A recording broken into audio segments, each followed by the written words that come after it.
Kesultanan Pasai juga dikenal dengan Samudra Darussalam atau Samudra Pasai. Dengan sebutan singkat yaitu Pasai adalah kerajaan Islam yang terletak di pesisir utara Sumatera. Kerajaan ini didirikan oleh Meurasilu yang bergelar Sultan Malik As-Saleh sekitar tahun 1267. Para sejarawan menelusuri keberadaan kerajaan ini menggunakan sumber dari hikayat raja-raja Pasai, serta peninggalan sejarah adat istiadat dan budaya setempat yang masih berjalan dan dipertahankan oleh masyarakat pesisir pantai utara Sumatera. Hal ini dibuktikan dengan penemuan beberapa makam raja yang datang pertama kali pada tahun 710 Masehi, serta penemuan koin berbahan emas dan perak dengan tertera nama keturunan raja-rajanya. Dengan ditemukannya makam itu, membuktikan bahwa kerajaan Samudra Pasai ada sebelum tahun 710 Masehi dan juga bisa dikatakan Islam masuk ke Nusantara sebelum tahun 710 Masehi. Keberadaan kerajaan ini juga tercantum dalam kitab Rihlah ila Masyriq karya Abu Abdullah Ibnu Battuta. Abu Abdullah Ibnu Battuta adalah musafir Maroko yang singgah ke negeri ini pada tahun 1345. Menurut beberapa sumber, disebutkan bahwa kerajaan Samudra Pasai berdiri lebih awal dibanding dinasti Utsmani di Turki. Sedangkan menurut catatan Marco Polo, disebutkan pula bahwa ada seorang pedagang yang berasal dari Venesia, Italia, singgah di Sumatera Pasai tahun 1292 Masehi.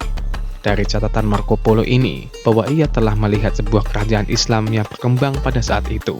Diketahui bahwa kerajaan Islam yang Marco Polo lihat saat itu adalah Samudra Pasai dengan ibu kotanya, Pasai.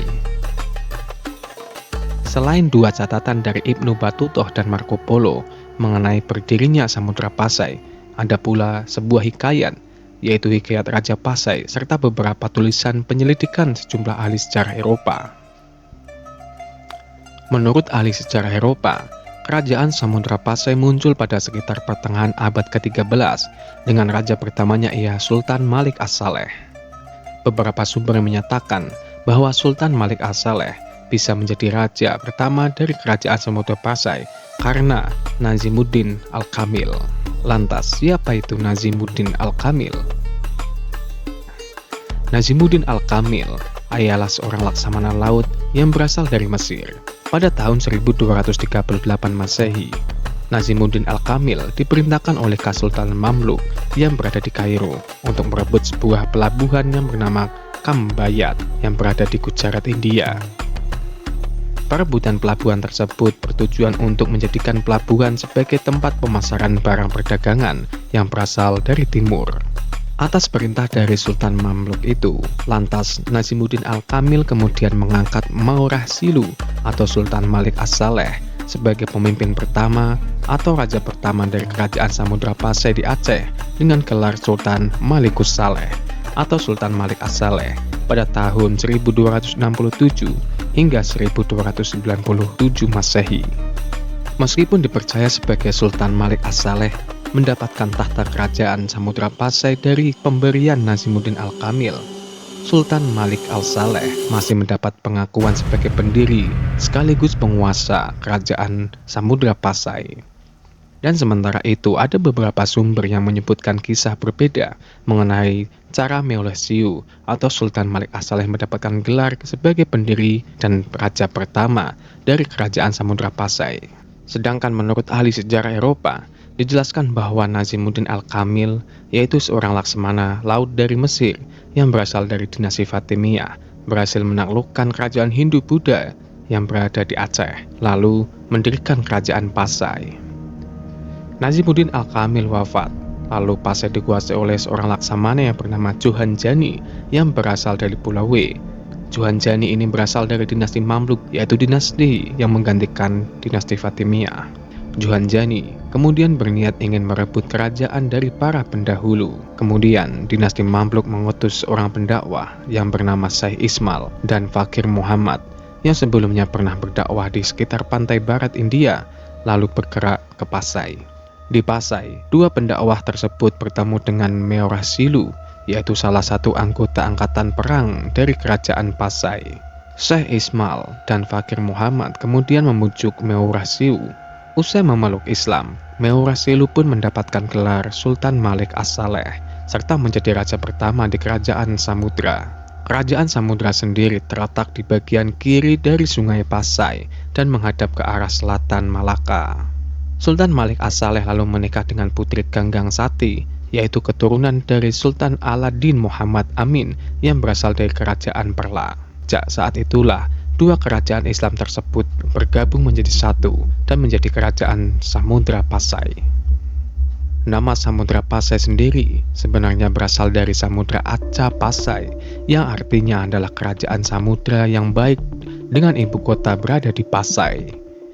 Masa kejayaan Samudra Pasai. Pada saat itu Ibnu Battuta berkesempatan untuk mengunjungi kerajaan Samudra Pasai di masa-masa kejayaannya, yaitu pada masa pemerintahan Sultan Al-Malik Az-Zahir kedua yang berkuasa hingga tahun 1349 Masehi. Samudra Pasai saat itu memiliki peran penting dalam perdagangan antara Timur Tengah dan Asia Tenggara.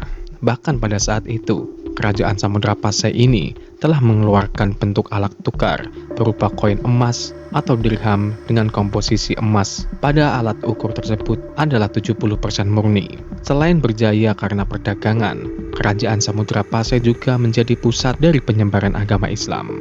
Letak kerajaan Samudra Pasai ini dinilai strategis serta mudah dikunjungi oleh orang-orang dari berbagai daerah dengan beragam agama. Pada masa jayanya, Samudra Pasai sempat mendapat serangan dari kerajaan Majapahit. Namun, kerajaan Samudra Pasai berhasil kembali merengkuh masa-masa keemasannya di era pemerintahan seorang sultan. Ya, sultan perempuan dengan gelar Sultanah Malikah Nahrasyiyah yang memegang tahta pada tahun 1406 hingga 1428 Masehi. Samudra Pasai dikenal sebagai pelabuhan perdagangan yang sangat maju pada masanya. Berada di jalur perdagangan internasional, kerajaan ini menjadi tempat pertemuan antara pedagang Asia dan Timur Tengah, serta India. Komoditas utama yang diperdagangkan adalah rempah-rempah, emas, dan tekstil yang membuat Samudra Pasai sangat kaya dan berpengaruh dalam perdagangan global. Dalam masa jayanya, Samudra Pasai juga memiliki relasi yang cukup luas dari beberapa kerajaan-kerajaan di sekitar, dan salah satunya adalah Laksamana Chengho dari Kekaisaran Cina.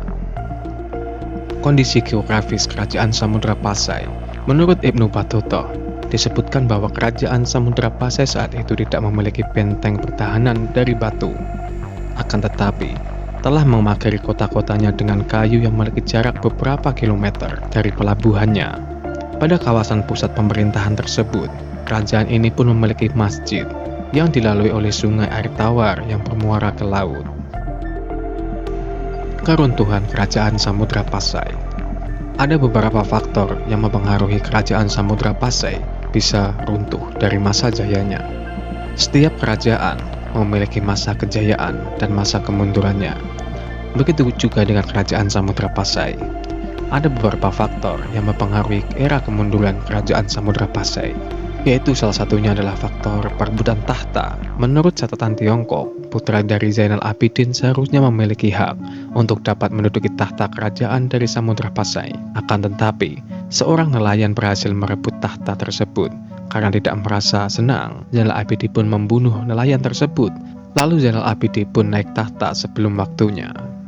Dan ada pun Raja Iskandar, yaitu anak dari Raja Samudra Pasai pada tahun 1412, dibawa oleh Laksamana Chengho untuk mengunjungi Tiongkok dengan tujuan menghadap kepada Maharaja Tiongkok.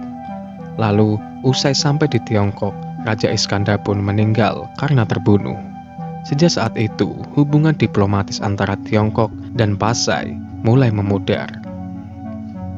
Dan sementara di bagian lain, Malaka saat itu sedang naik dan Samudra Pasai mulai mengalami penurunan.